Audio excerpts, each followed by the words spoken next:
দেখো আমাদের বাড়িতে সবারই কোনো না কোনো কাজ থাকে, শুধু একজনেরই কোনো কাজ নেই। দেখো দিনরাত খালি ঘুমোচ্ছে। Good morning guys. তো দেখো সকালবেলা উঠে জানলাটা যেই না খুলেছি দেখছি কত সুন্দর হাওয়া দিচ্ছে। আর হাওয়াটা কিন্তু একদমই শীতকালের ঠান্ডা হাওয়া না, পুরো গরমকালের যেরকম একটা হাওয়া দেয় সেরকম, আর দারুণ লাগছিল। আর ঘুম থেকে উঠে তো আমি রোজই বিস্কুট আর জল খাই, কিন্তু তারপর একটু খিদে খিদে পাচ্ছিল, তো ঘরে দেখলাম আঙুর ছিল, তো আঙুর খেতে বসে পড়েছি।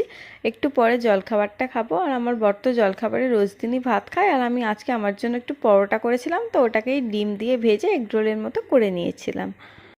এখন বাজে পুরো 12টা, তো আমি একটু পরে চান করবো। আর দেখো আমাদের বাড়িতে সবারই কোনো না কোনো কাজ থাকে, শুধু একজনেরই কোনো কাজ নেই। দেখো দিনরাত খালি ঘুমোচ্ছে।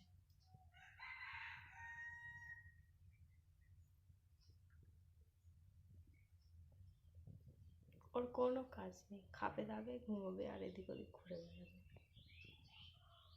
পিতুল, ও পিতুল, পিতুল, পিতুল, সারাদিন খালি ঘুম। দুটো কাজ তো করে দিতে পারো বাড়ির। এখন প্রায় 2টো বাজতে যাচ্ছে, আর চান টান করে চলে এসেছি। তো এখন একটু আলু ভাজছে, কারণ দুপুরবেলা ভাত দিয়ে খাবো তাই জন্যে।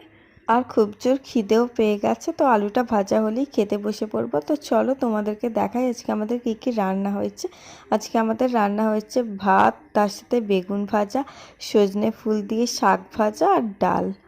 খেতে তো একটু ঘুমিয়ে নিলাম, কিন্তু সন্ধ্যে থেকে আর ব্লগটা করা হয়নি। তো সন্ধ্যেবেলা ঘুম থেকে উঠে দেখো এই ডিমের তরকারিটা করেছি, আর তার সাথে করেছিলাম পরোটা। আর বর এনেছিল আজকে আমার পছন্দের মিষ্টি। মিষ্টিতে এমনিই আমার খুব ভালো লাগে, তার উপর হয় যদি দুধের মিষ্টি, তাহলে তো কোনো কথাই নয়। তো চলো এই দিয়ে আজকে ডিনারটা করে নেবো। আর আজকের ব্লগটা এখানেই শেষ করলাম। সবাই ভালো থেকো, টাটা।